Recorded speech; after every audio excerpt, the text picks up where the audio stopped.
She never saw it coming. One moment 15-year-old Maya Johnson was sitting quietly at her desk in fourth period history class, and the next, her books were scattered across the floor, her water bottle emptying onto her backpack, and three of her classmates were standing over her, laughing.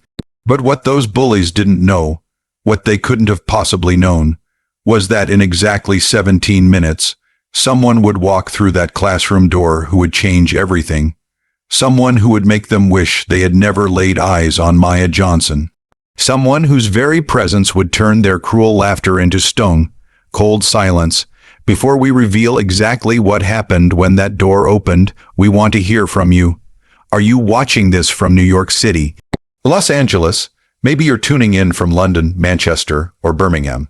Drop your city in the comments right now, because this story is reaching people all over the world, and we want to know where our community is watching from. Now, let me take you back to that Tuesday morning at Lincoln High School in Philadelphia, where everything started.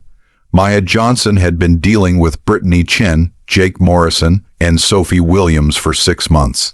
6 long months of whispered insults, accidental shoves in the hallway, and social media posts that stopped just short of mentioning her name, but made it crystal clear who they were about.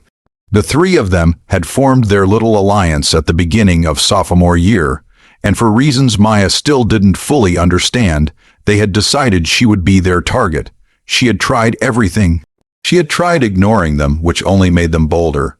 She had tried confronting them, which they twisted into her being aggressive and angry when she complained to teachers. She had tried changing her route between classes, sitting in different spots at lunch, even staying late after school to avoid crossing paths with them. Nothing worked. They always found her. They always had something to say. Her mother, Diana Johnson, knew something was wrong. She had asked Maya about it dozens of times over those 6 months. Every time Maya came home with her shoulders slumped a little lower. Every time she was quieter than usual at dinner. Every time Diana caught her daughter staring at her phone with tears in her eyes, she asked.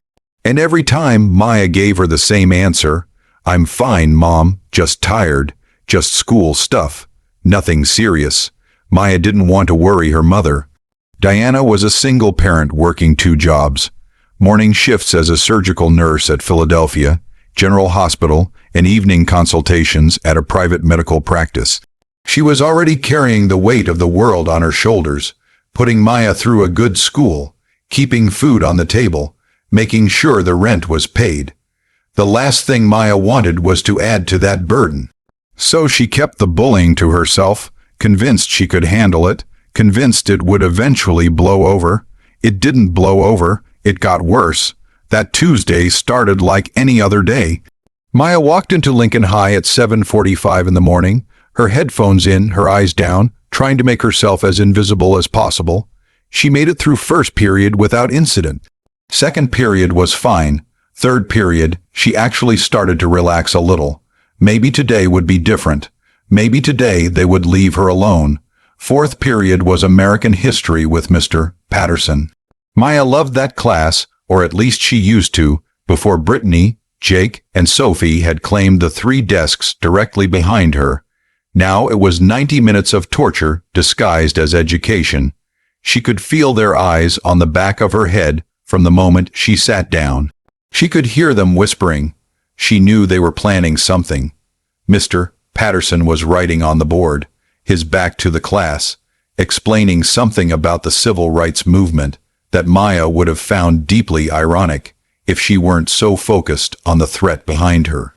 That's when it happened. Jake reached forward and yanked Maya's backpack off the hook on the side of her desk.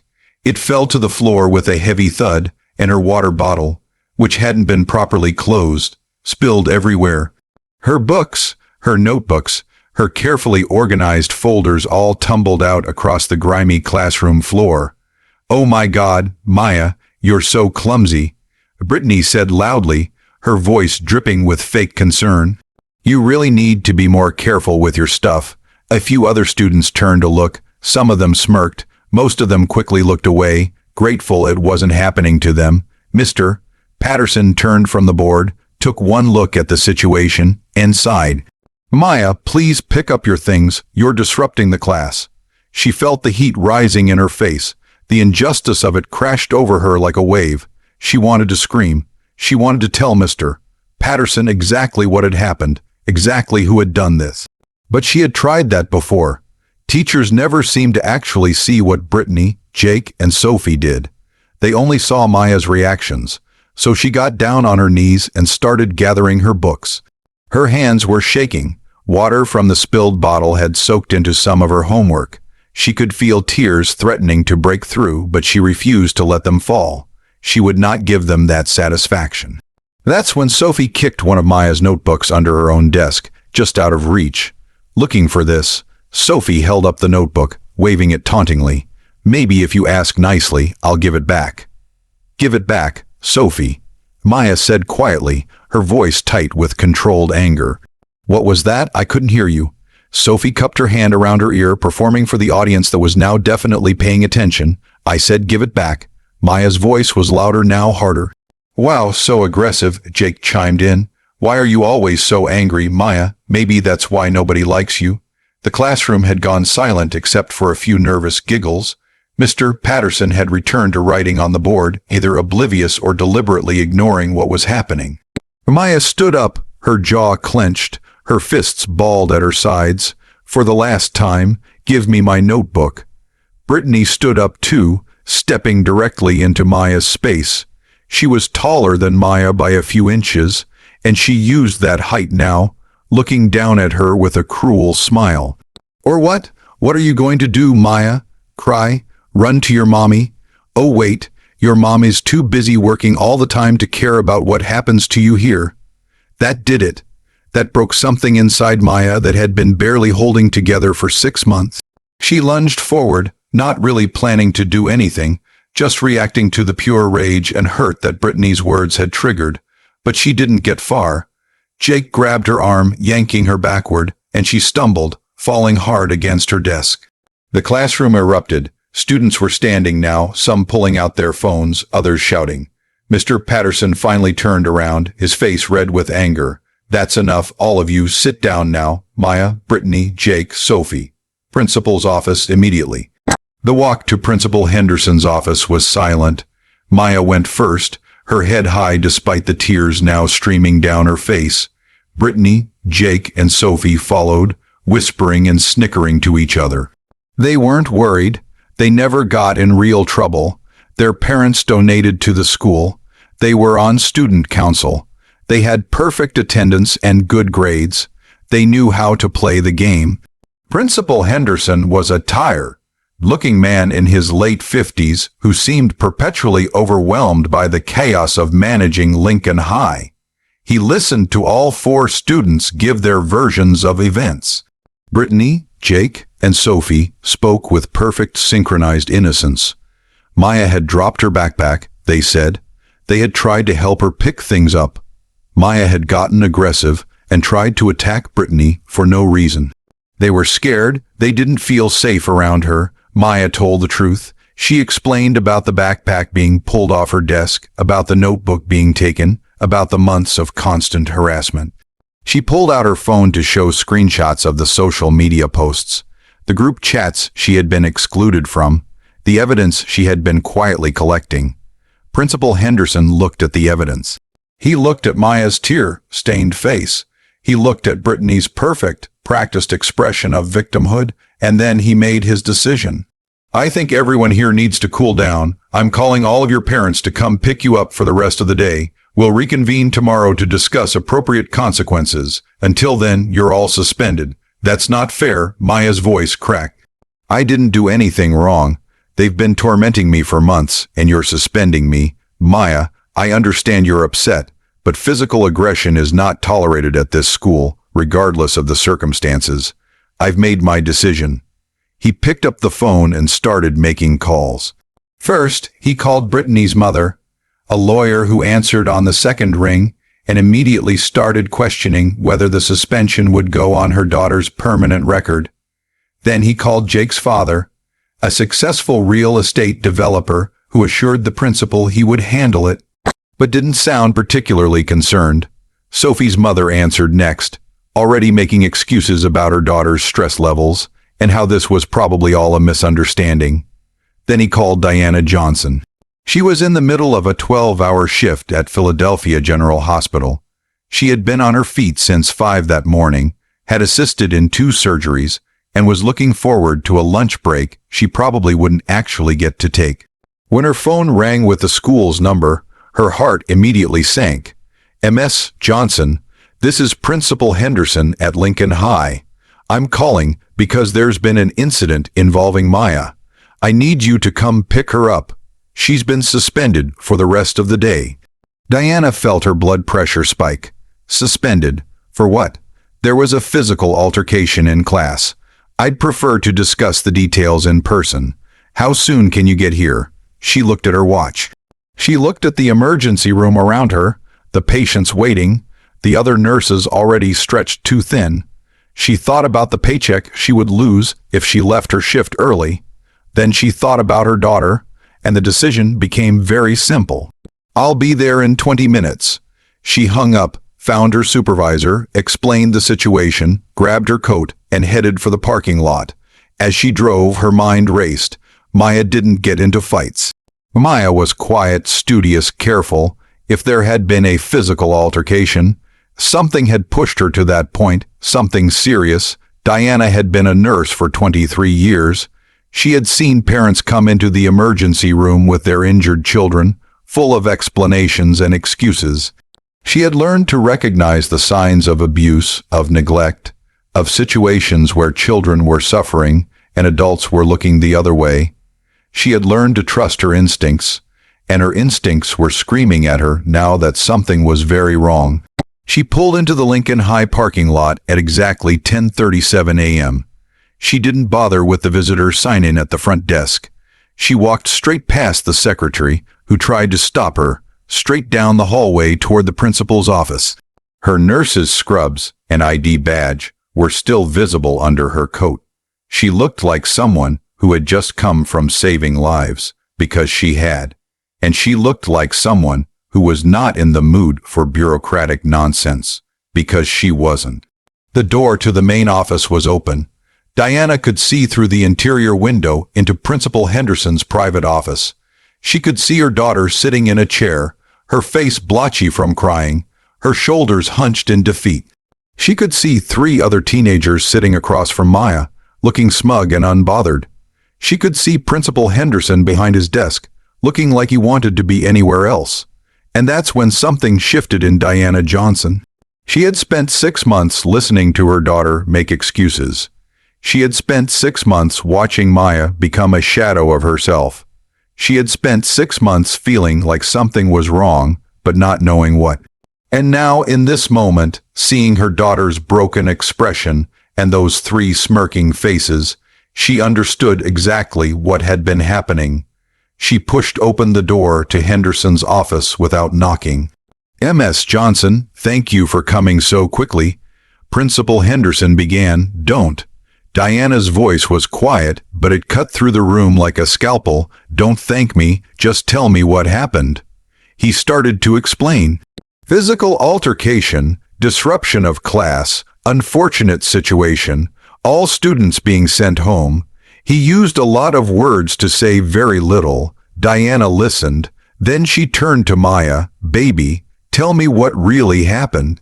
And this time, with her mother standing there with someone finally on her side, Maya told her everything, not just about today, but about all of it. The 6 months of harassment, the social media posts, the accidental shoves, the constant whispers and insults, the way teachers never seemed to see what was happening, the way she felt invisible and targeted at the same time, the way she had been protecting her mother from the truth because she didn't want to be a burden. Diana listened to every word. Her expression never changed, but Brittany, Jake, and Sophie were starting to look uncomfortable for the first time, because Diana Johnson wasn't reacting the way parents usually reacted in the principal's office. She wasn't getting emotional. She wasn't raising her voice. She was absolutely, completely calm, and somehow that was terrifying.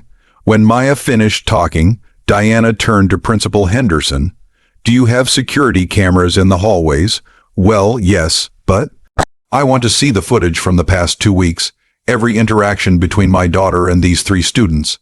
Ms. Johnson, I'm not sure that's necessary. I'm a mandated reporter, Principal Henderson. I'm legally required to report child abuse when I see it. And systematic bullying that's being ignored by school administration, that qualifies. So either you show me that footage right now, or I call the police and the school board and we look at it together, your choice. The room went silent. Principal Henderson's face had gone pale. Brittany's mother, who had arrived a few minutes earlier and had been sitting quietly in the corner, suddenly looked very interested in the conversation. There's no need to involve the police, Henderson said quickly. I'll pull up the footage. For the next 45 minutes, they watched.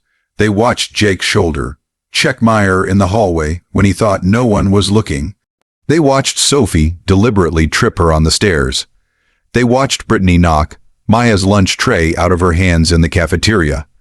They watched all 3 of them surround her outside the library, backing her into a corner while they laughed at something on their phones. And they watched teachers walk right past these interactions without stopping, without asking questions, without intervening. With each clip, Diana's expression grew colder. With each clip, Brittany, Jake, and Sophie sank lower in their chairs. With each clip, Principal Henderson looked more and more like he wanted to disappear. When the footage ended, Diana turned to face the 3 students who had made her daughter's life a living hell. Here's what's going to happen, she said, her voice steady and professional. You 3 are going to stay far away from my daughter. You're not going to speak to her. You're not going to look at her. You're not going to post about her on social media. You're not going to whisper about her to your friends. You're going to treat her like she doesn't exist, except with absolute respect if you're forced to interact with her in class. Do you understand? They nodded, not meeting her eyes. I didn't hear you. Yes, they mumbled in unison. Good, because if I hear about one more incident, one more accident, one more mean comment, one more anything, I won't be coming to the school. I'll be going straight to the police with this footage, and I'll be pressing charges for assault and harassment. And then I'll be contacting a lawyer about a lawsuit against the school for creating a hostile environment for my daughter and failing to protect her despite clear, documented evidence of ongoing abuse. She turned to Principal Henderson. As for you, my daughter will not be serving any suspension. The 3 of them will be. And I expect a formal apology from this school for allowing this situation to escalate to this point. I also expect a detailed plan for how you're going to ensure this never happens to another student. Ms. Johnson, I understand you're upset. Upset? No, Principal Henderson, I'm not upset. Upset is what you feel when someone cuts you off in traffic. What I am is appalled. I am horrified. I trusted this school to keep my daughter safe, and you failed. Spectacularly. She gathered her things and put her arm around Maya's shoulders. Come on, baby, we're going home. As they walked out of the office, Diana could hear Principal Henderson already on the phone, probably calling the superintendent, probably trying to do damage control. Brittany's mother was arguing with him about her daughter's suspension. Jake and Sophie were both crying now, finally understanding that there would actually be consequences for their actions. In the parking lot, Maya finally broke down completely. She wrapped her arms around her mother and sobbed. 6 months of pain and fear and loneliness pouring out all at once. I'm so sorry, Mom. I'm so sorry I didn't tell you. I thought I could handle it. I thought if I just ignored them long enough, they'd leave me alone. I didn't want you to worry. You work so hard, and I didn't want to be another problem you had to deal with. Diana held her daughter tight, her own eyes filling with tears now. Baby, listen to me. You are never, ever a problem. You are my daughter. You are the most important thing in my world, and I don't care if I have to work 100 hours a week or fight every single person in that school. No one gets to treat you like this, no one. They stood there in the parking lot for a long time, just holding each other. Around them, other students were arriving for lunch period, walking past, some of them staring, some of them looking away. But Diana and Maya didn't notice. For the first time in 6 months, Maya felt safe. For the first time in 6 months, she felt like maybe things could get better. The aftermath took weeks to fully unfold. Brittany, Jake, and Sophie were suspended for 2 weeks and required to attend counseling sessions about bullying and its impacts. Their parents received formal warnings that any future incidents would result in expulsion. The school board launched an investigation into Lincoln High's handling of bullying complaints, which revealed that Maya's situation was far from unique. Principal Henderson was put on administrative leave pending the investigation's outcome. Maya returned to school 3 days later. The first few days were awkward. Some students avoided her, not wanting to get involved. But others, students who had also been targets of Brittany, Jake, and Sophie's cruelty, started sitting with her at lunch, started walking with her between classes, started being the friends she had been missing. Mr. Patterson apologized to her privately, admitting that he had seen more than he had acknowledged and had failed to act. Several other teachers did the same. The school implemented new policies for reporting and investigating bullying claims, including mandatory review of security footage when complaints were filed. Diana cut back her hours at the private practice to have more time at home in the evenings. She and Maya started having regular check-ins about school, about life, about everything. Maya learned that being open about her struggles wasn't burdening her mother. It was letting her mother be there for her the way she wanted to be. As for Brittany, Jake, and Sophie, they learned a harder lesson. They learned that actions have consequences. They learned that not everyone will look the other way. They learned that sometimes the people you target have someone in their corner who won't back down, won't shut up, and won't let injustice slide. 3 months after that day in the principal's office, Maya gave a presentation to the school board about her experience and what needed to change. She spoke clearly and calmly, with her mother sitting in the front row. She talked about what it felt like to be invisible and targeted at the same time. She talked about how close she had come to giving up on school entirely. She talked about the students who were still suffering in silence, and when she finished, the board members stood and applauded. New policies were implemented. New training was mandated for teachers and staff. Lincoln High became a model for how schools should handle bullying. But the real change happened in that moment when Diana Johnson walked through Principal Henderson's office door. In that moment when a mother decided that enough was enough. In that moment when she showed her daughter that being vulnerable isn't weakness, that asking for help isn't failure, and that fighting for what's right is always worth it. Maya Johnson graduated from Lincoln High 2 years later with honors. She went on to study education in college, determined to become the kind of teacher who sees everything and intervenes always. She wanted to be the adult she wished she had during those 6 months of hell. And she never forgot the day her mother walked into that school in her nurse's scrubs, tired from saving lives, and proceeded to save her daughter's life too, just in a different way. Because sometimes the strongest thing a person can do isn't ignoring the problem or handling it alone. Sometimes the strongest thing is letting the people who love you fight alongside you. Sometimes the strongest thing is simply telling the truth and trusting that someone will listen.